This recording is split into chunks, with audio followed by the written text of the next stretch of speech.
इस भाग में हम बात करेंगे कक्षा 11वीं के अध्याय 2 परमाणु संरचना की। इसके अंतर्गत हम कक्षकों की आकृतियों पर चर्चा करेंगे। तो आइए सबसे पहले बात करते हैं एस कक्षक की आकृति की। एस कक्षक एस उपकोष में होता है, यानी इस उपकोष का ही इकलौता कक्षक होता है और इसमें इलेक्ट्रॉन की अधिकतम संख्या 2 होती है।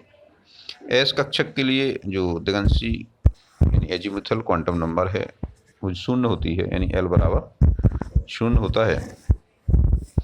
और इस कक्षक का एक ही ओरिएंटेशन यानी एक ही विन्यास होगा। ये नाभिक के चारों ओर XYZ सभी अक्षों से सममित होता है, यानी सममिति में रहता है और एक गोलाकार रहता है। इसके आकृति के गोलाकार दर्शाने के पीछे कारण ये है कि जो तरंग फलन साई है, अगर इसके मान का तो कोई ज़्यादा भौतिक महत्व नहीं है, लेकिन जब इसके स्क्वायर यानी तरंग फलन के वर्ग का निरपेक्ष मान निकालते हैं तो ये हमें ये बताता है कि उस बिंदु पर इलेक्ट्रॉन के पाए जाने की संभावना कितनी है, उसकी इलेक्ट्रॉन की उपस्थिति की प्रायिकता कितनी है, ये दर्शाता है। तो विभिन्न ऑर्बिटलों के लिए फाई स्क्वायर मान साई स्क्वायर आर और आर यानी इसको त्रिज्या के फलन के रूप में ग्राफ आलेखित किया तो इस तरह प्राप्त हुई। पहले तो साई आर और आर के सापेक्ष किया तो इस तरह प्राप्त हुआ 1s का, और सेकंड एस का इस तरह प्राप्त हुआ। यहाँ पर 0 पे आएगा, 0 के बाद ये माइनस आएगा और फिर प्लस में आएगा। यहाँ पे हमें ध्यान देना है साई स्क्वायर आर और आर के बीच ग्राफ की। फर्स्ट टेस्ट के लिए ग्राफ खींचा तो पहले देखिए आप साई स्क्वायर आर का मान बहुत अधिक है, यानी नाभिक के किनारे यानी नाभिक के पास में इलेक्ट्रॉन पाए जाने की प्रायिकता अधिक है। फिर जैसे जैसे नाभिक से दूर जाते हैं प्रायिकता कम होती जाती है और शून्य की ओर अग्रसर हो जाती है। सेकंड टेस्ट के लिए देखा गया तो ये पहले नाभिक के पास था, घनत्व अधिक था, धीरे धीरे जैसी दूरी बढ़ी जाते शून्य की ओर पहुंच गया। यहाँ पे प्रायिकता लगभग 0 है, उसको नोड कहा गया। फिर उसके बाद फिर बढ़ी और फिर एक छोटे मैक्सिमम के पास पहुंची मैक्सिमा। यहाँ के बाद फिर घटने लगी, जैसी जैसी दूरी बढ़ती गई फिर इलेक्ट्रॉन की पाए जाने की प्रायिकता शून्य की ओर अग्रसर होती गई। तो इस ग्राफ को देखते ही ये ऑर्बिटल की आकृतियाँ निर्धारित की गई। ये माना गया कि जैसे जैसे हम नाभिक के पास से दूर की ओर जाते हैं तो इलेक्ट्रॉन का घनत्व घटता जाता है।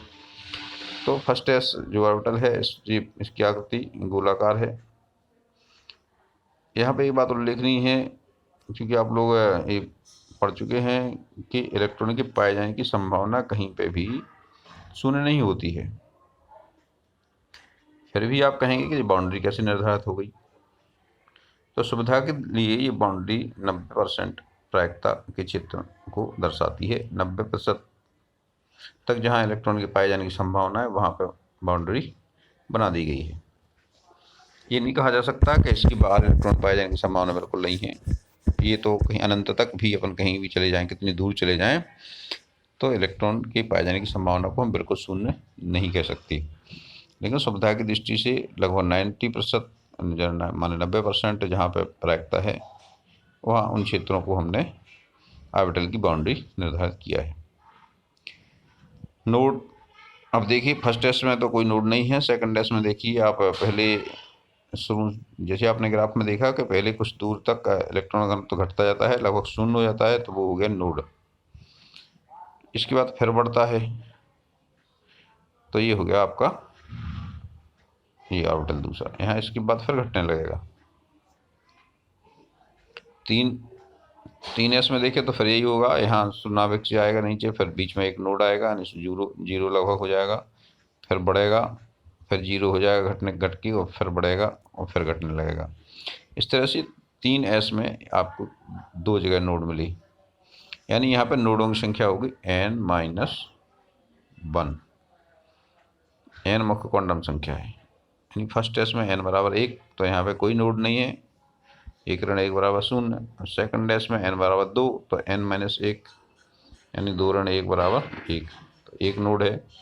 यहाँ पे n बराबर 3 है तो 3 ऋण 1 बराबर यहाँ पर 2 नोड हैं। इस तरह से 4s में अगर आप निकालेंगी तो 4 ऋण 1 यानी 3 नोड मिलेंगी।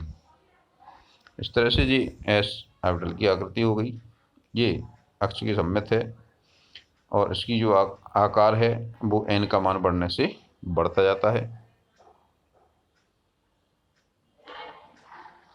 और यहाँ उल्लेखनीय है जहाँ पर भी साई स्क्वायर का मान 0 होता है उसको हम नोडल सतह या नोड कहते हैं। और आकृति क्रमशः बढ़ती जाती हैं। फर्स्ट एस सबसे छोटा होता है, सेकंड एस उससे बड़ा होगा, थर्ड एस उससे बड़ा होगा और फोर्थ एस उससे भी बड़ा होगा। इस तरह से n का मान बढ़ने पे आकार ऑर्बिटल की आकृति बढ़ती जाती है और नाभिक से इलेक्ट्रॉन की दूरी बढ़ती जाती है, फलस्वरूप उसकी ऊर्जा भी बढ़ती जाती है। अब बात करें हम p ऑर्बिटल की, तो जो p ऑर्बिटल है वो डमरू के आकार का है। p ऑर्बिटल के लिए आप जानते ही हैं l का मान यानी दिगंशी क्वांटम संख्या का मान l बराबर 1 होता है और चुंबकीय क्वांटम संख्या का मान 3 होंगे, -l से +l तक, यानी -1, 0 और +1। p ऑर्बिटल की आकृतियाँ डंबल के जैसी होती हैं। डंबल यानी डमरू आपने देखी होगी, जो बीच में बिल्कुल थोड़ी एक अक्ष से जुड़ी रहती हैं, बाकी दोनों और 2 लोब होते हैं। ये 2 पालियाँ हैं।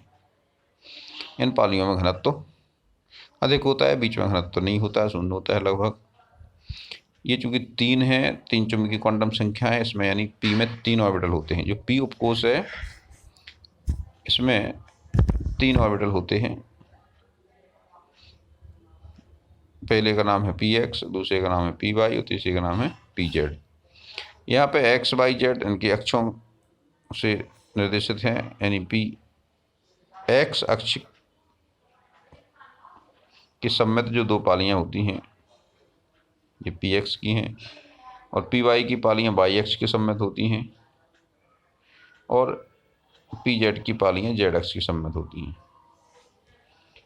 यानी अक्ष की सम्मित दोनों ओर ये पालियाँ होती हैं। तो इस तरह से p ऑर्बिटल की आकृति डमरू के आकार की होती है। इसमें भी जैसे जैसे n का मान बढ़ता जाता है इनकी आकृतियाँ, इनका जो आकार है, इनकी साइज है वो बढ़ती जाती है।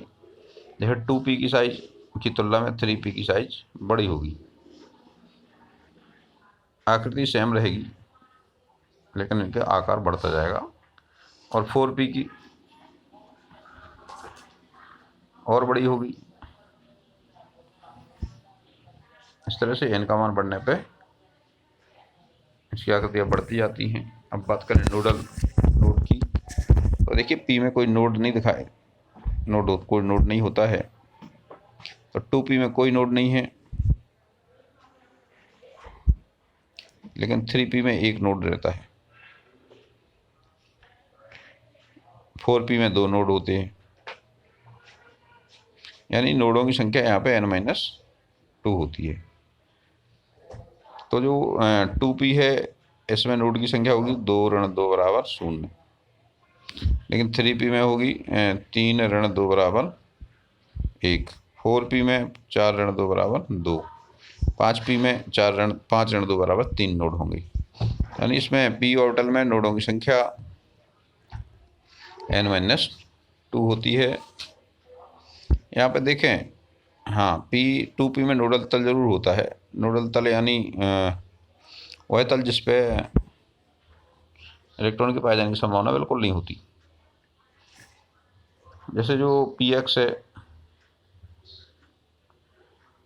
तो px में नोडल तल क्या होगा, yz तल होगा। और py में zx तल होगा और pz में xy तल होगा। अब हम बात करें डी कक्षकों की, तो जो डी कक्षक हैं ये इनके लिए l का मान 2 होता है, तो m के मान -2 से +2 होंगे, यानी -2, -1, 0, +1 और +2। इस तरह ये 5 होते हैं ना, इसमें इस डी उपकोष में 5 डी कक्षक होंगे। इनके नाम है d x y, d y z, d z x, जो कि इसकी सममिति पर निर्भर करता है। जो डी एक्स वाई है ये एक्स और वाई अक्षों के बीच में होते हैं। इनके जो 4 लोब हैं एक्स और वाई अक्षों के बीच में होते हैं। इनको सरलता से देखने के लिए हम इनको इस तरह दर्शा सकते हैं। देखिए यहाँ पे, चलिए इसमें नहीं है, हम आपको बना के दिखा रहे हैं। इसको अपने ऐसे जो इसमें इस तरह दिखाई दिए हैं, और इसके लिए हम यदि डी एक्स वाई बनाना चाहें, हम इसमें केवल 2 अक्ष बनाइए आप, एक्स और वाई। इससे 45 अंश पे एक लोब रहेगा, इसके 45 अंश पे एक लोब रहेगा, यह वाई इसमें लोब रहेगा 45 अंश पे, एक लोब इसमें रहेगा 45 अंश पे। तो इस तरह से ये हो जाएगा आपका डी एक्स वाई। यदि आपको डी वाई जेड बनाना है तो क्या करेंगे आप, आपने 2 अक्ष बना लो, आप वाई अक्ष बना लो, जेड अक्ष बना लो, और इधर 45 अंश पे एक लोब है, दूसरा लोब इधर है 45 अंश पे, तीसरा लोब इधर 45 अंश पे है, चौथा इधर से। ये हो जाएगा आपका डी वाई जेड। आपको तीसरा बनाना है डी जेड एक्स, तो यहाँ पे जेड अक्ष और एस अक्ष बना लो, और इसमें 45 अंश पे बना लो, इसमें 45 अंश पे बना लो, तो डी जेड एक्स हो जाएगा। अब बात करते हैं चौथे की, ये है d x square y square. तो इसके लिए आप ध्यान रखें, आप जो लिखा है एक्स स्क्वायर वाई स्क्वायर, तो एक्स लिखिए, वाई एक्स बनाइए, और 2 पालियाँ एक्स एक्स की सम्मित हैं इसकी, और 2 पालियाँ वाई एक्स की सम्मित हैं। ये हो जाएगा d x square y square.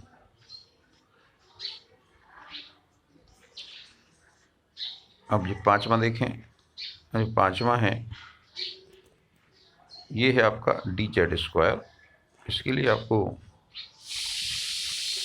D Z अक्ष लंबे बनाना, डी जेड अक्ष है, और तो डी जेड अक्ष पर 2 सममित पालियाँ होती हैं,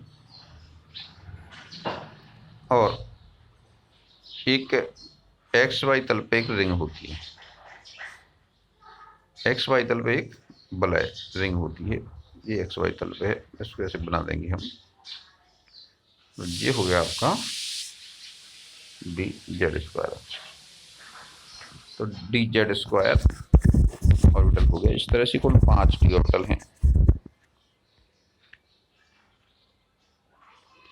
तो ये जो ऑर्बिटल हैं, इनकी जो आकृतियां हैं, यहाँ तक समझ सकते हैं आप। इसके बाद जो एफ ऑर्बिटल है या जी ऑर्बिटल है, इनकी आकृतियाँ बहुत अधिक कॉम्प्लिकेटेड हैं।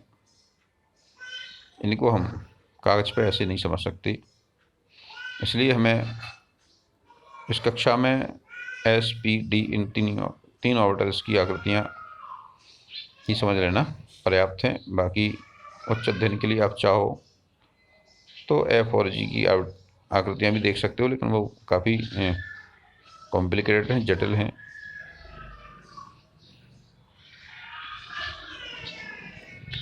इस तरह से ये परमाणविक ऑर्बिटलों की आकृतियाँ हो गई।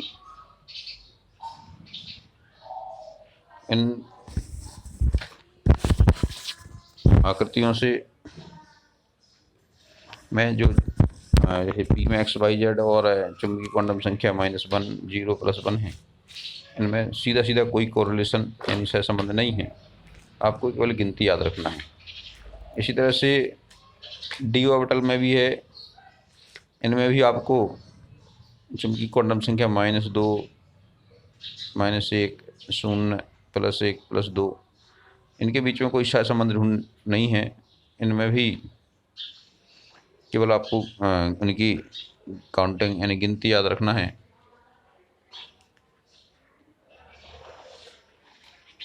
और आपको ये भी ध्यान रखना है, इन सभी ऑर्बिटल्स में केवल 2 इलेक्ट्रॉन हो सकते हैं।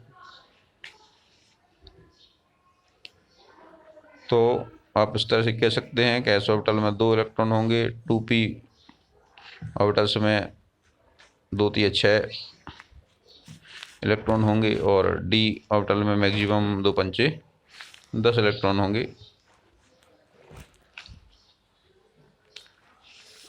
और ऊर्जा की तुलना भी आप करेंगे तो x ऑर्बिटल्स की ऊर्जा फर्स्ट s की कम होगी तो सेकंड s की उससे ज़्यादा होगी, थर्ड s की उससे ज़्यादा होगी, फोर्थ s की उससे ज़्यादा होगी, यानी n का मान बढ़ने पर ऊर्जा बढ़ती जाती है। बाकी आप आपस में बात करें जैसे px py pz, तो इन तीनों की ऊर्जा समान होती है,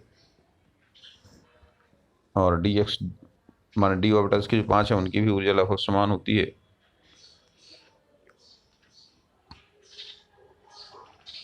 लेकिन d में आप ध्यान रखें कि पहले d में जो 4 कक्षक होते हैं, यानी dxy, dyz, dxz और dx²y², इन 4 कक्षकों की आकृतियाँ एक जैसी होती हैं। इनमें 4 लोब होते हैं, यानी 2 डमरू होती हैं।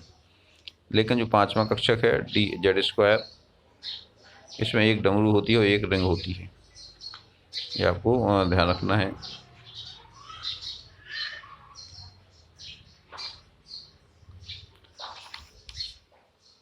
डी कक्षकों में भी आप देख सकते हैं, डी कक्षकों के लिए भी नोड होते हैं। इनमें जो नोड होते हैं वो 2 प्रकार के होते हैं। एक तो कोणीय नोड होते हैं और त्रिज्यीय नोड होते हैं। और जो कोणीय नोड L के बराबर होते हैं और त्रिज्यीय नोड n-1 के बराबर होते हैं। ये आप आगे की कक्षाओं में पढ़ेंगे। बाकी अगले भाग में हम बात करेंगे इसमें इलेक्ट्रॉन कैसे भरते हैं, ऊर्जा का क्रम भी पढ़ेंगे, और इलेक्ट्रॉन का विन्यास कैसे भरते हैं उसको पढ़ेंगे। बहुत इम्पोर्टेंट पार्ट है अगला, देखना ना भूलिएगा।